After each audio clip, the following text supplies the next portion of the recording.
Hello, this is News from the Roots on Mountain Stream TV. I'm Avram Friedman. Today is Thursday, March 7th, 2019, and my guest today is Robert Eidus, who's a familiar guest to Mountain Stream TV and News from the Roots. Love to be here. And we're going to have a conversation today about hemp oil, and Robert is I'm going to call you an expert on hemp oil, and he really is in many ways. He keeps up with the legalities of it as well as the synthesis of it and what's involved politically and statutorily about this subject. And so tell us, recently you wrote an article about how hemp oil is actually fake medicine. You can tell us a little bit about that. Yeah, actually, I called it the new snake oil, and it's funny because just recently the New York Times ran another article on it and also called it snake oil. There is so much complexity right now that is being confused that the consumer just does not have a good handle on it. The people who are selling the products are saying, well, if it works for you, it works, which is not very scientifically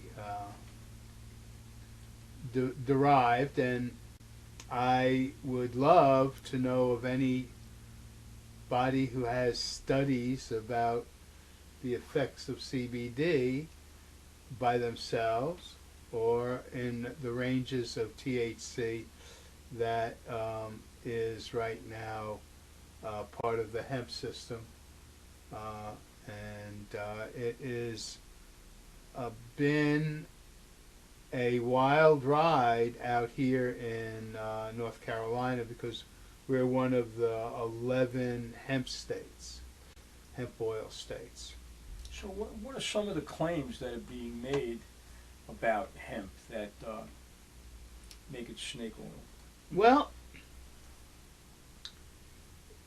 we're going to talk a little bit in a second, but I need to indicate right now that one of the major confusions is that cannabis oil is medicine and has a correct ratio of THC to CBD to be considered medicine. Now, when I say that, the research is only there for one ailment, which is basically for seizures for children. Epileptic seizures, yeah. Epileptic seizures.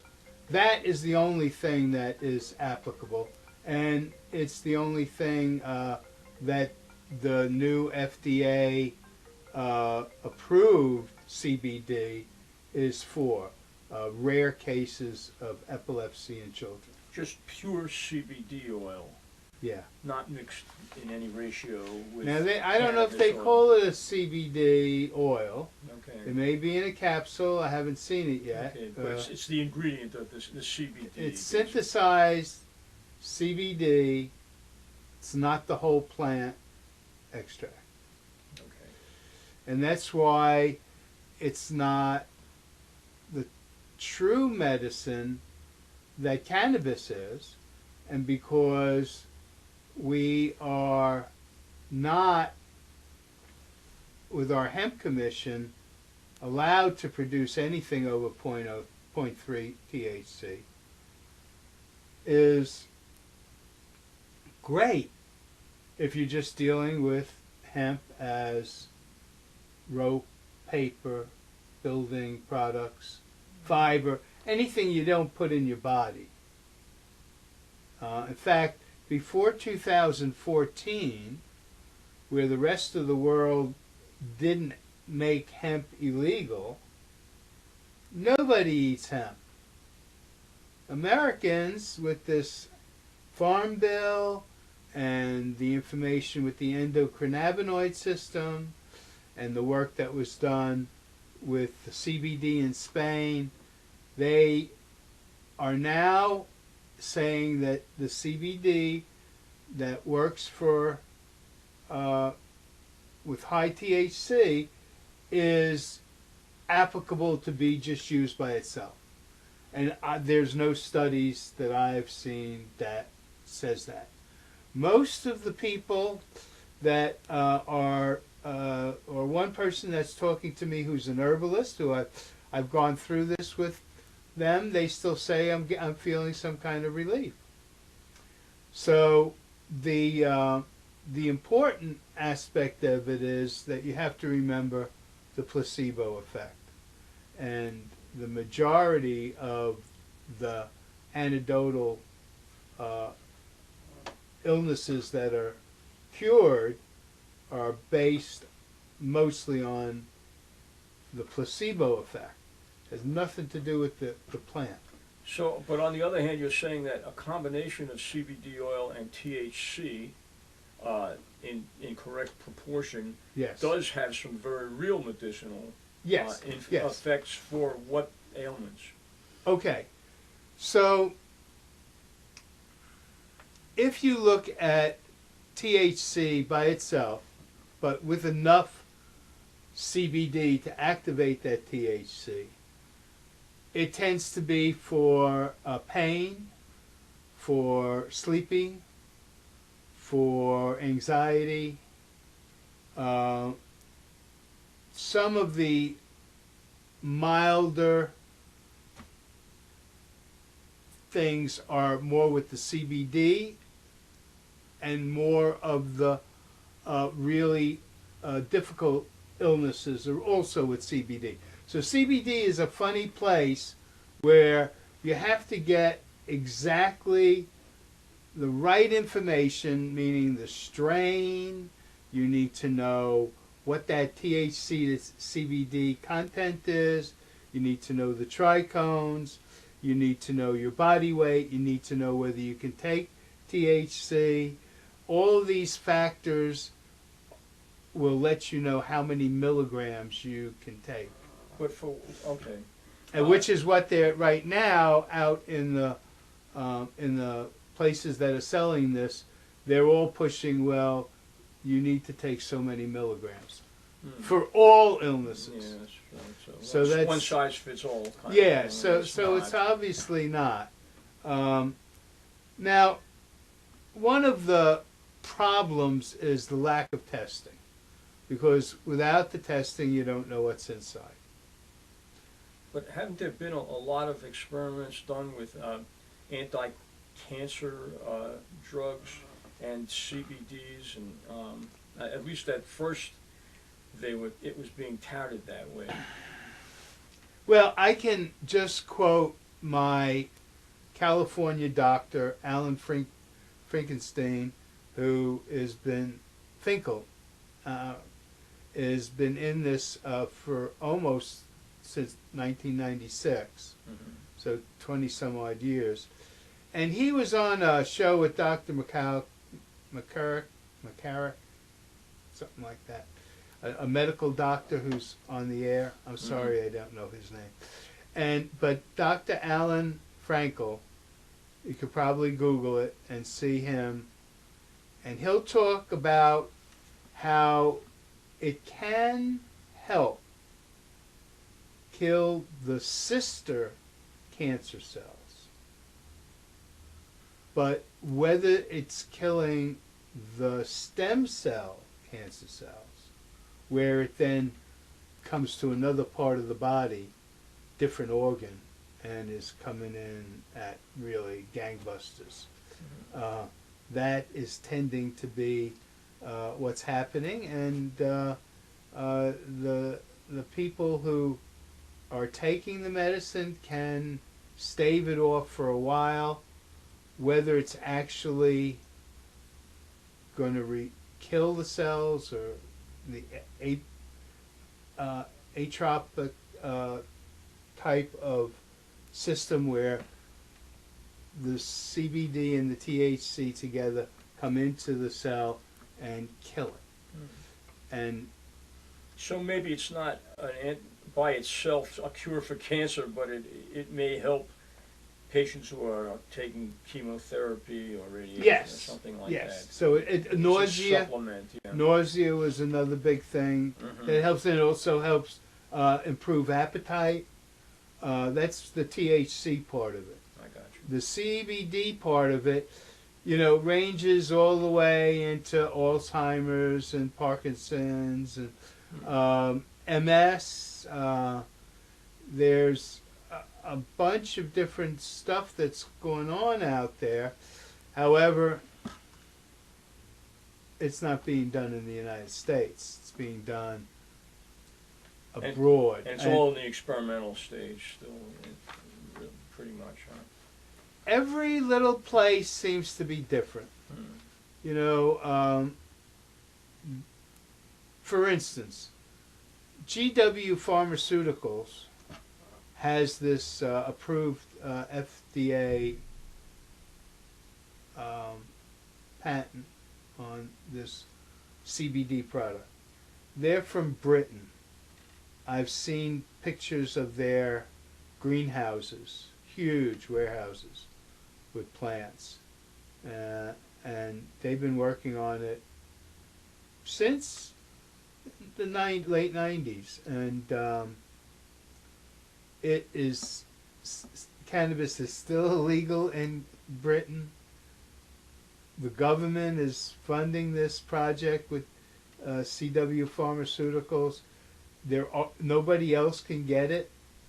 You can only get it in this form of synthesized plant. The whole plant philosophy, if you're dealing with that, you have to realize that the plant flowers have the THC and the CBD. There's no cannabis plant that has just CBD.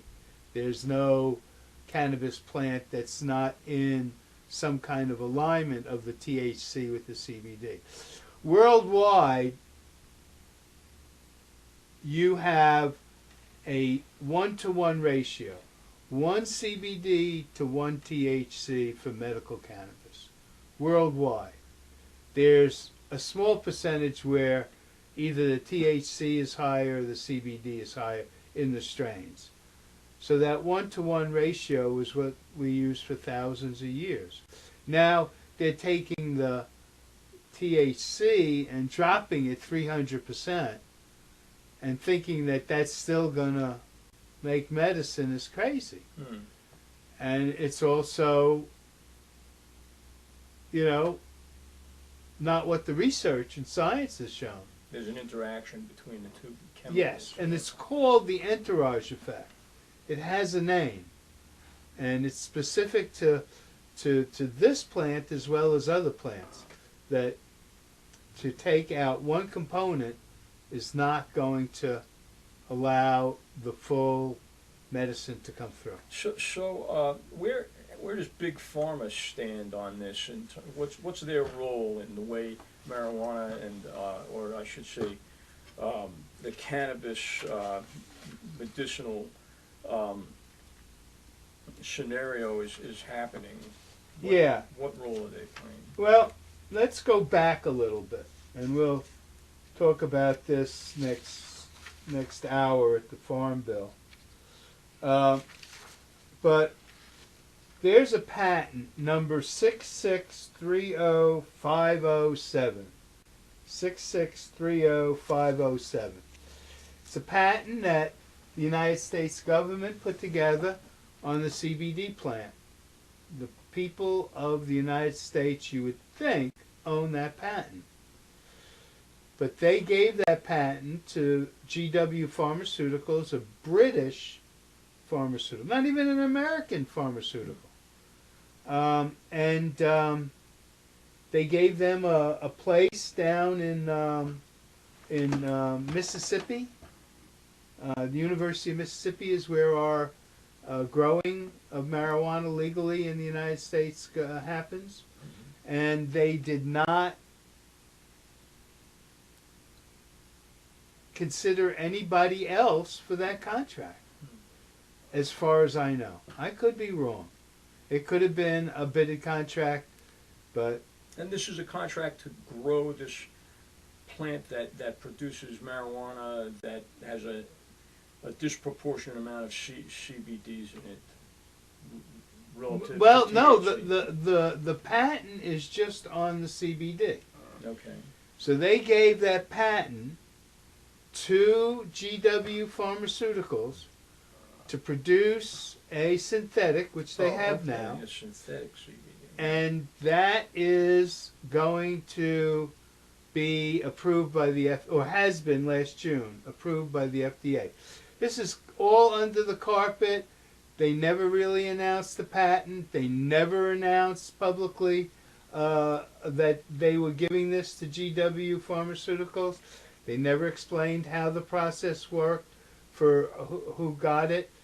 It's just really a bad situation that they're hiding and covering up right now, as far as I'm concerned. And this is a drug that's primarily used for epilepsy. Only. Mm-hmm. Yeah, that's only what it's approved for, is a specific type of child epilepsy. Not even all epilepsy, which the plant in its right ratio should have. You know, I didn't want to really get into it too much, but I have a company out in California called the Joshua Tree Seed Company, and I crossed the Charlotte's Web, which is great for seizures for children, with a Harlequin tsunami, a sour tsunami, and I have a strain that is designed for epileptic children. And I would not claim that it does anything other than that. But everybody else in the world is claiming all kinds of things about what it does, and they're just really confusing the public between cannabis and hemp as far as oil. Now, one thing I wanted to highlight is people will say that hemp oil is legal in all 50 states. What is legal is hemp seed oil. The seed has no THC or CBD, has omega-3s, omega-6s. So in 2002, Dr. Bronner sued the DEA and the FDA, and the United States government fought it, and Dr. Bronner won. In 2002, hemp seed oil can come into this country, and now from the Farm Bill, hemp seed powder and hemp seed hulls are also legal in all 50 states. But that is the only thing that's legal.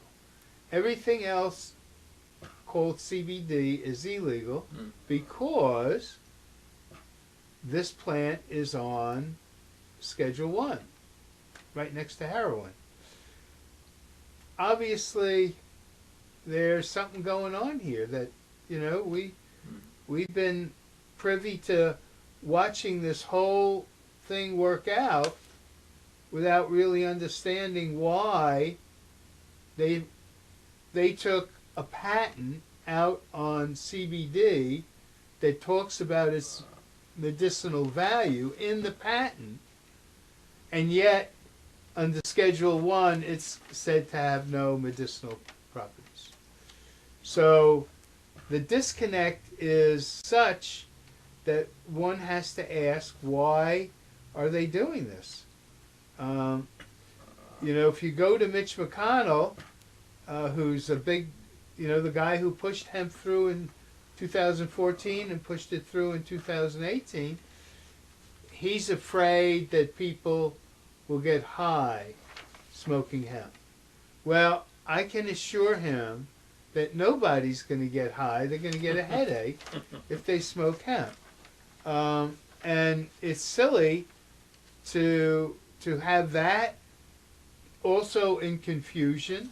In fact, in the law, both in 2000, the North Carolina Hemp Commission law and the Farm Bill law, both puts huge penalties if you're growing hemp and cannabis in the same field. Well, nobody, just like nobody will get high from smoking hemp, nobody is going to grow hemp and cannabis in the same field. The hemp is grown by seed for seed, male and female. Cannabis is grown for only the female plants. So you wouldn't want those two. Cross-pollination. Yeah.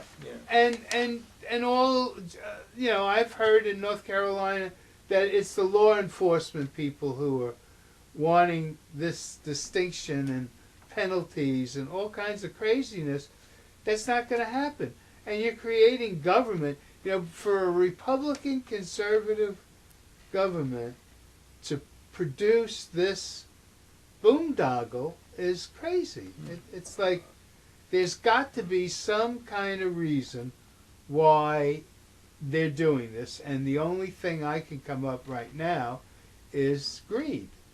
Money. They're making money because people are confused and don't know. Well, that's what snake oil is. There's a cultural aspect to it also, I think. I think it's kind of another example of tribalistic politics where they're against it because they've always been against it, and there's sort of a bias against the marijuana plant.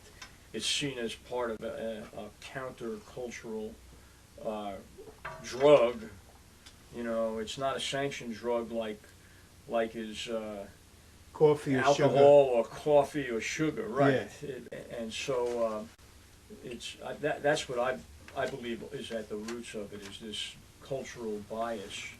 Well, they are definitely hyping this thing up. Yeah. I know recently there were 4 states, pretty sure New York and Florida, that you couldn't put and advertise CBD in coffee, in candies, and just by itself.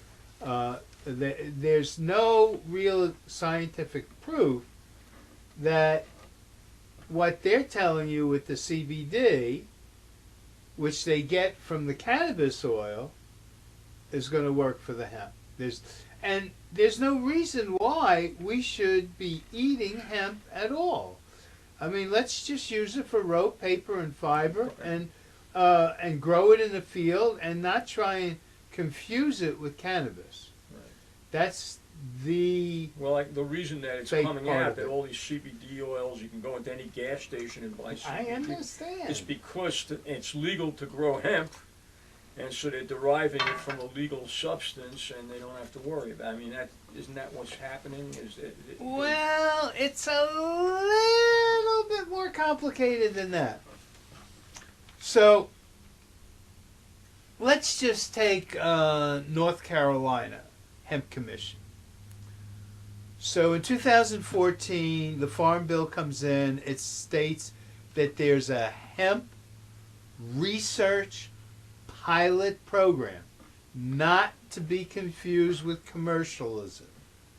It says they struck out the word commercial in the bill, and it's only a pilot program. It can be taken away at any time. It's a crazy program because the farmers are paying for it. And the farmers are paying for it here, where all over the rest of the world, it's a regular commodity. Yeah. Farmers can grow it if they want it. If they want to grow that, they can grow it. They don't. They don't need special permission. Yeah. And so why we're doing this with the special permission is ludicrous. No, it's a cultural bias, is what I believe. Yeah. I mean, it has its roots, for me, going all the way back to 1937, where we lied to the people. We're continuing to lie to the people about what it is, what it can do, and a bunch of the people are believing it. So you write that there's another confusion about hemp in terms of the CBD concentration in millimeters. You say that that's not a serious way to really figure out how much you should be taking. Yeah. as I said before, there's so many different aspects to this plant. It's not a simple plant. You need some help from somebody guiding you to, or you need to be able to go to something like Leafly, or leafly.org, look up the strain, look up your ailment, figure out which strain and ailment goes together. Then you need a lab report to tell you how much THC and how much CBD is there. You need to know whether you're sensitive to the THC, and you need to take it at night so you won't have that effect. Your body weight is also part of how much trichomes you can eat. Explain what's trichome. Okay, so when the plant grows and the cannabis is grown for flower, in the flower are trichomes. And a trichome, if you could describe it, would be like a round pinhead with a pin. And there are hundreds of thousands of these on the plant. You look at it with a microscope, well, or a loop. And when that trichome turns from clear to cloudy, the plant's done, and you harvest the plant. But the trichomes are where the THC and the CBD are. Okay. So if you need to ingest it, you need to ingest so many trichomes is your dose. And if you do more than that, you'll probably just fall asleep. If you do less than that, you're not getting the dose you need for the ailment that you have. So all of these things do not lead to having one product with 30 milliliters and twice a day or whatever they come up with for all the ailments that are out there. It's like crazy as could be. And yet that's what the people are pushing there. So where can we find out more about this subject? Okay, so the best place that I have found is a man called Martin A. Lee. And he wrote a book called Smoke Signals about the history of marijuana. Excellent, excellent book. Won the American Botanical Council Award in 2012 as the best botanical book that year. Highly recommended. And then on top of that is his webpage, which is projectcbd.org. And that has on it a CBD buyer's guide.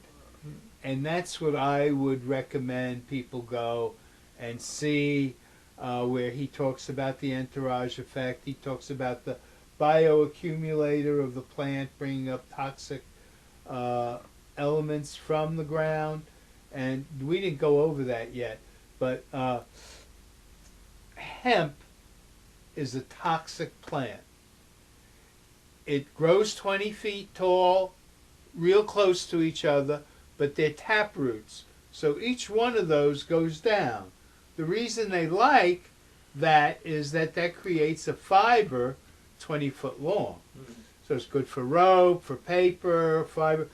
But it goes down in the ground 20 foot. So anything that's down there that's toxic, this plant bioaccumulates. So it brings it into the plant, cleans up the soil, but now you got it in the plant. And if you're using it for rope or plastic or fiber, no problem. Ingesting it, big problem.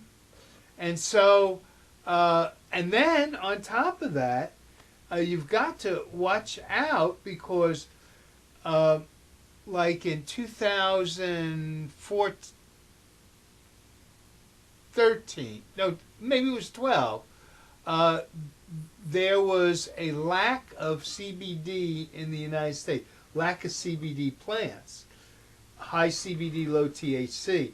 And so this one Colorado company was bringing in what China called CBD cakes. Now, when you're making rope, paper, or fiber, the process itself is toxic. So you got a toxic plant with a toxic process. And those CBD cakes that China was selling were totally toxic. What's toxic about the process?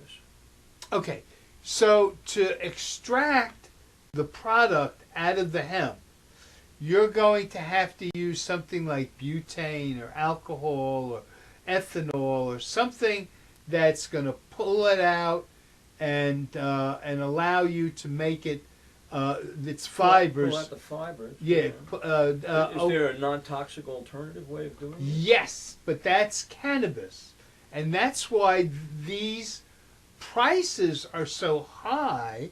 Is because cannabis oil, if it's made right, they're not all done this way, will either be made with a CO2 process or a new process for large batches, which is to freeze. So you can't do this with hemp, you're saying? No. Well, you can... Okay, let's come back. That's a great question. So for hemp, we're doing stalk and seeds. Right. The amount of CBD and THC is minuscule. Right. So you have to have a lot of this stuff to get that out. Okay. And that's the reason... Oh, okay. I thought you were saying it was a toxic process to get out the fiber. Well, they from- use from toxic chemicals. But it can To- be done without those toxic It chemicals. can be, but that's expensive. So the cheapy way, which is if you're buying any of these products out there on the market and it's cheap, then you gotta really find out how it was That's an processed. issue I hadn't understood before about growing hemp. I mean, you've got all these people that are going to start growing hemp now Yeah. that it's legal, and they're going to be using toxic chemicals. Yeah. The way to do it when it's cannabis is there are a number of ways that can pull that medicine out by using non-toxic elements.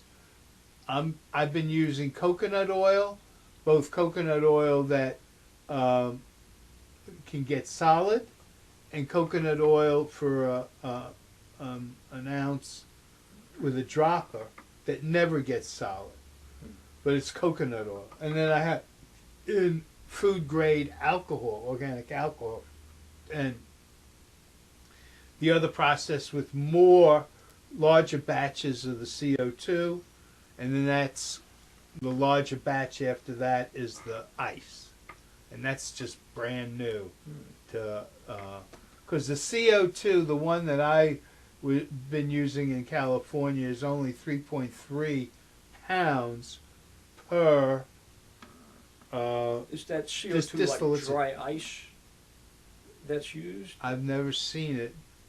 I haven't seen the I mean, machine. CO2 is all Yeah. in the air. It's all around us. How is that used? Yeah. Yeah, All right. it's a mystery out there. But I think dry ice is made from CO2, so maybe It could be. maybe that you mentioned the ice is. Well, the ice is a whole different process. Oh, okay. See, because if it was just, with the ice, they just have to get, you have 200 pounds of this stuff, you get enough ice to do the 200 pounds. But you can't do the CO2 in 200 pounds. You can only do it in 3.3 pounds per distillation process. And I wish that there's more known about this. And as we go through this industry, there's going to be a lot more happening that people are going to discover some of these new ways of doing it. For instance, one of the newest ways to push the plant further along for cannabis oil is now they have a test, a DNA test, in the 7th to 10th day. Normally you have to keep it around for 2 months to get to find out what sex it is. Now they can tell you in 7 to 10 days. So you take out all the males and you let those females go in, and so you have a lot less processing costs. But all of this is leading some places that are having too much product. Portland, Oregon, the whole state of Oregon has grown too much marijuana. They don't know what to do with it. I mean, we've got some real problems coming down the pike on, like, for instance, the people out in Colorado, they're taking regular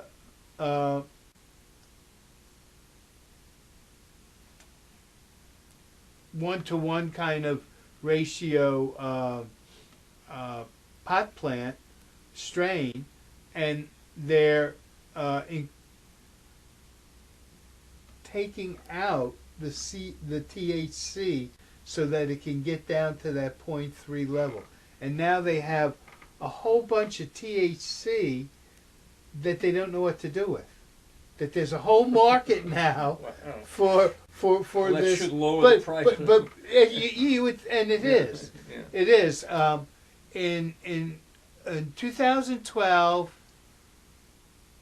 a pound was like $3,600. Next year it was $2,400. Next year it was $1,200. Now it's about $850. So the price is going down, but for the consumer, there's no relief at all. You could think they could make like candy or something out of it and just sell it on the market. Yeah. Well, but you see, without the CBD in it, it's not going to have the THC work. So it's a entourage plant. If Not you as medicine, but as recreational. No, it's not even going to work there because Really? you need the CBD Oh, I didn't know that. to Okay. work the THC. Period. Oh, so they help each other. Each other. That's what the entourage effect is all about. Interesting. So now we have this isolated THC out here. You can't and get cured without having fun at the same time. Yeah, yeah. Well, actually, you're bringing up a very interesting point.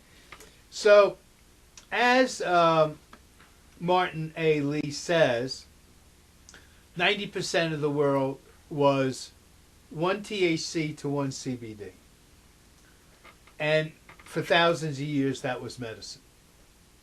So now we have a high THC with the top shelf stuff that happened after Israel discovered THC, and then they started Sensimillion, and it got more powerful and powerful. They've got vapors now at 86% THC. I mean, it's just off the chart. So THC was first isolated in Israel? In Israel, 1960, yeah. I had no idea. I'm going to blow you away with another fact coming up about Israel. But I lost my train of thought right here. We were talking about...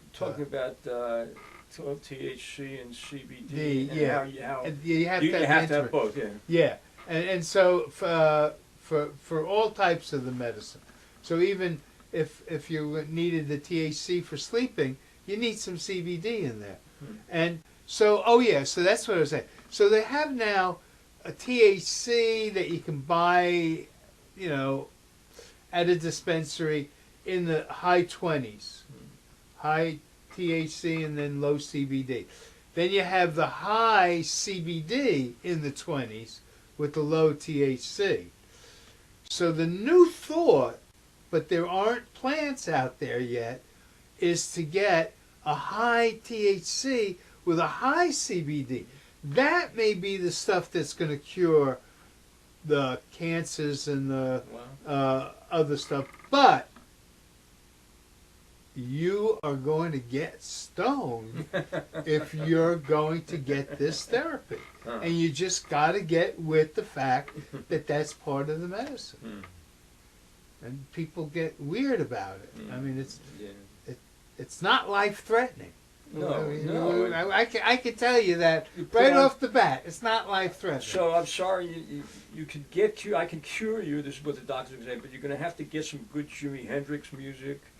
maybe some Grateful Dead. Whatever. Yeah, whatever it would take. And then again, as I said before, if somebody is so sensitive to the THC, just take it at night, and you're asleep when you get high. That to me is a partial solution. So where do we stand on the federal level? Great question. Yeah. Are you keeping track of the time and everything? Time doesn't matter. Okay. Well, I want to do at least an hour on it. We'll be at least an hour. Okay. Yeah. So the stuff on the federal level is so interesting right now.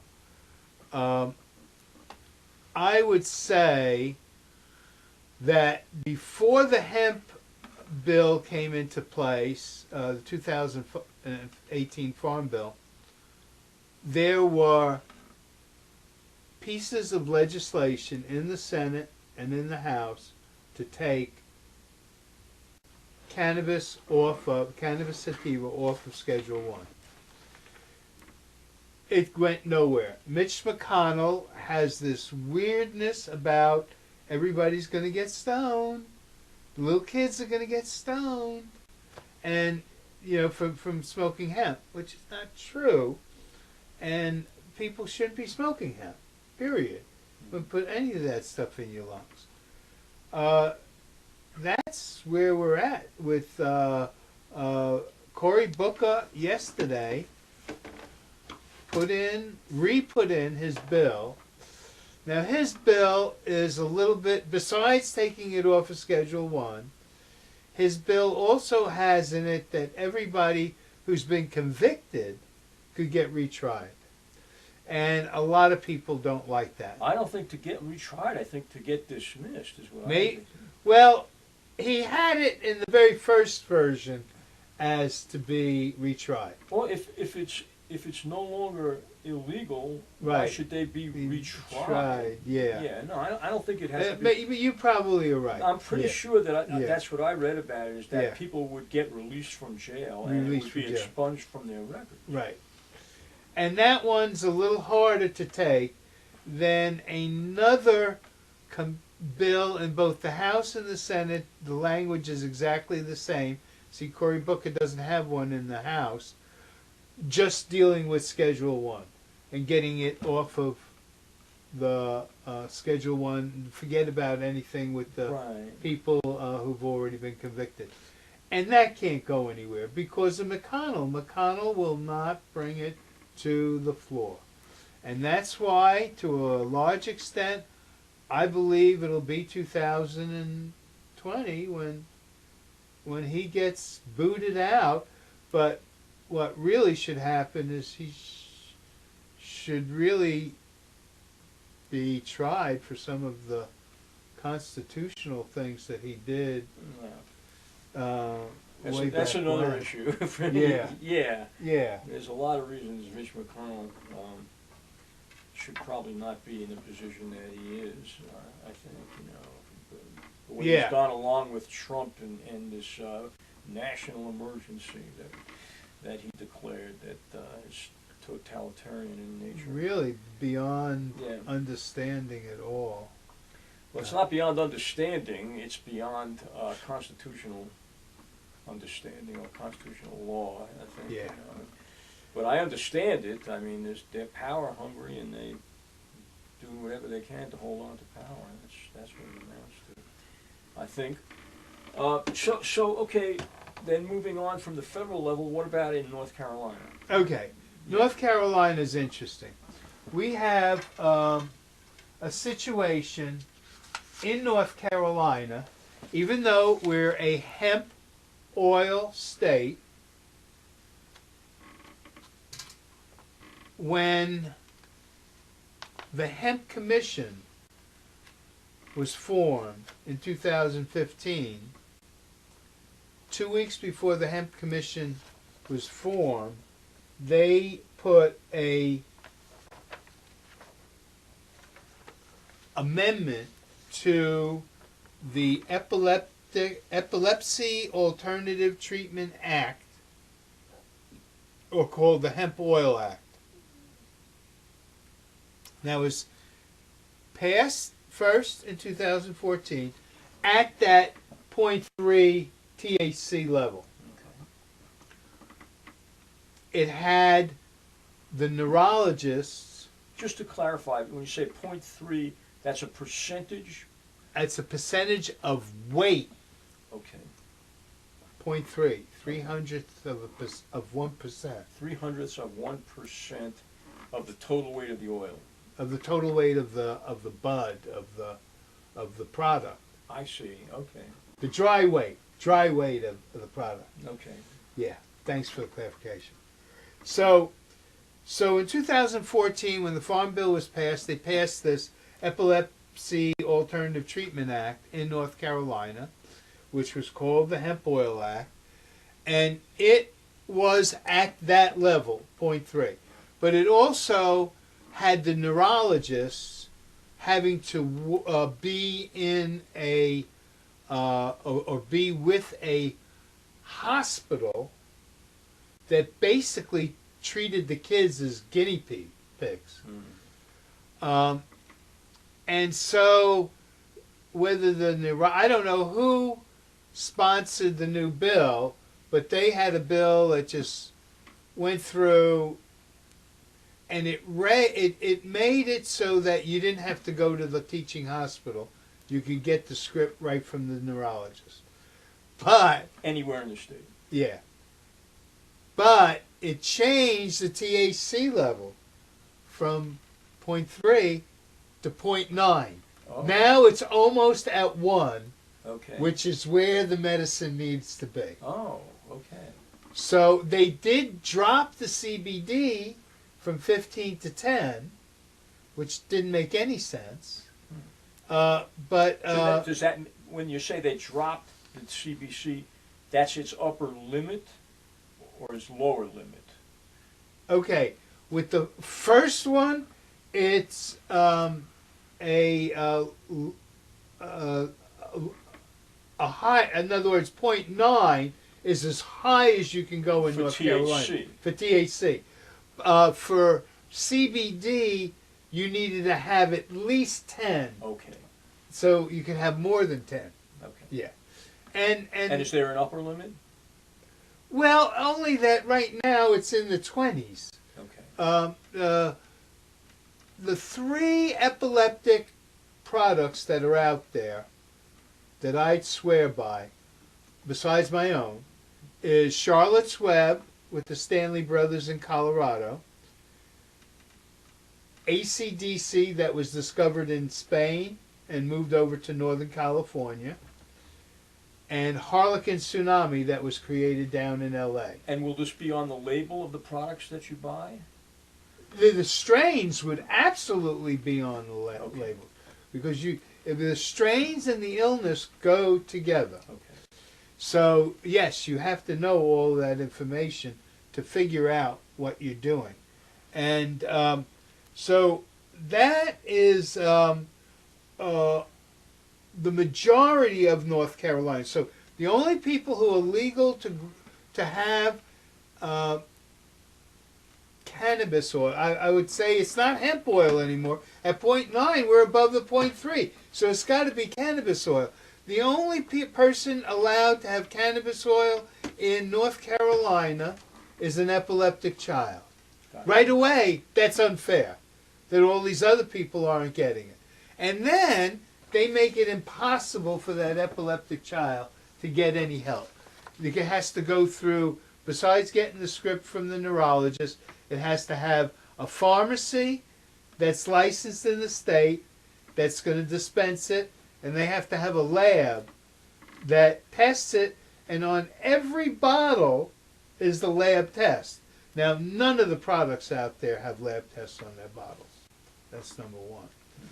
Number two, nothing's allowed to cross state lines as far as the feds are concerned. So all of those products out there, none of them are from North Carolina. They're all breaking the law. Yeah. But nobody's enforcing that. Yeah, okay. Why is nobody enforcing it? So when they passed the 2014 Farm Bill that created the hemp, in 2015, in the omnibus spending bill, which is like that. Mm. Yeah? And there's one little paragraph in it, and it says that the DEA funding for marijuana enforcement would be stricken as a line item from all of the 23 states that had medical and all of the 11 states that had hemp oil. Okay. So that's how North Carolina got involved. So there's no federal enforcement, and the state authorities aren't interested in enforcing it either. There are. That's not totally true. In Indiana, the state attorney general outlawed CBD. Everybody had to take it off the shelves. In North Carolina, the sheriff in Greensboro closed down a vape shop. In Cabarrus County, the sheriff closed down a vape shop because of complaints from the hospital that people were getting sick. Mm. And when they went down to the vape shop, they took out all the CBD stuff and hemp oil. They sent it to a lab. Most of it didn't have CBD, but the guy was adding a little heroin, so everybody would get a little bit of understanding of how they wanted to come back into the product. But that's how cheap heroin is, and how we're not enforcing any of these laws. Well, you said the lab found that it had no CBD. No CBD in most of the products. That were labeled CBD. CBD, yeah. And one of them that you can just pick out like that is when they have that their product comes from hemp seed. There is no CBD or THC in hemp seed. So if your product has hemp seed, doesn't matter if it's a CO2 processor or not, it's still not going to have the medicine. CBD in it, yeah. Or THC. So you got that's why it's a snake oil, because the consumer has to be so aware of the strain, of how it was produced, of how it was manufactured, all of these elements. Now here's another one that's just going to probably blow everybody away. Of all of the products that I looked at 3 years ago, now there must be new ones that have come through. Yeah. Not one of them was organic. Oh. Now there is supposedly one company up in New England that is organic, but there is no certification. It's not like the fruits and vegetables and everything else. And so they could put whatever they call organic, right? I mean, they could be making this with, I hate to say it, they could be spraying Roundup around this whole thing. And call it organic. Because it's got carbon compounds in it. It's organic. Well, no, they wouldn't call it. But I'm just saying that people are getting product that's not good product. And the only way we're going to do it to get good product is, number one, get the state to test everything, and number two, to have it organic. And So- then you'll know you're getting good medicine. So in the meantime, I know what you're writing here is that there are other herbal supplements people can take rather than what they believe they're getting from CBD oil, Yeah. but that can actually work for you. Yeah. You want to talk a little bit about that? Yeah, because that is probably the key here is not that the CBD is not working, totally. The fact is that it's just too much the expense of it is such that you don't have to spend that kind of money for any of the anxiety, sleeplessness, the nervines, kava, all of these things in a 1 ounce bottle run you $16 to $25 or something like that. Not $200 for a little tiny bottle. That's questionable. Yeah. So that's where I would go to those products. Now, one of the reasons we've gotten into this situation is a law that was passed, I believe it was 96, DSHEA. Have you ever heard of it? It's where the herbal community signed off and said anything that been produced up to this point is grandfathered in as far as an herbal product. If you've used it for now, CBD was discovered in 1990, so there was nothing before that. So that's why they're making these people go through the FDA process, because this product wasn't before. Now, whether you would want to argue that, you know, before 37, when it wasn't illegal, That's true. you know, there was no problem with it being legal. So we have a lot of things that we have to look at in as a consumer. What we're putting into our body is heightened by this controversy. You have to be super aware of what you put in your body. And if you know your strain, you know how it was produced, you know how it was manufactured, and you know that they did good organic standards throughout the whole process, you got a good product. As cannabis.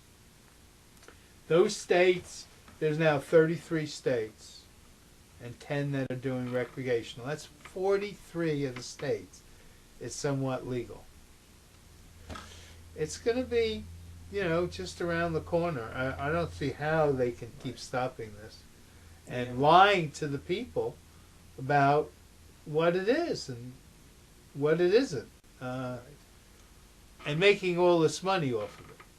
I would love to see how GW Pharmaceuticals got their contract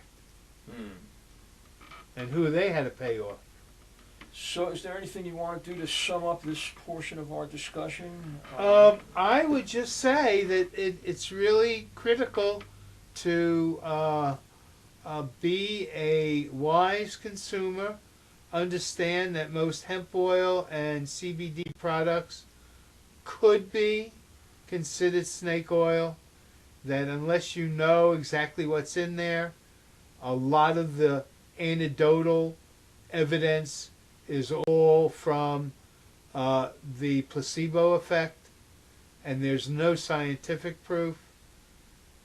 If you want to look at herbal medicine, that is fabulous, because that'll take you away from the pharmaceuticals.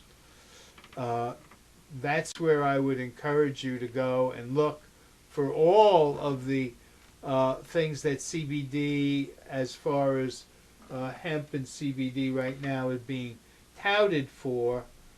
There are other herbal products that are out there that can do the trick, that you don't have to be taking a toxic product in your body or taking a toxic plant that just should not be put in your body. Those are the keys. Okay. Good. Okay.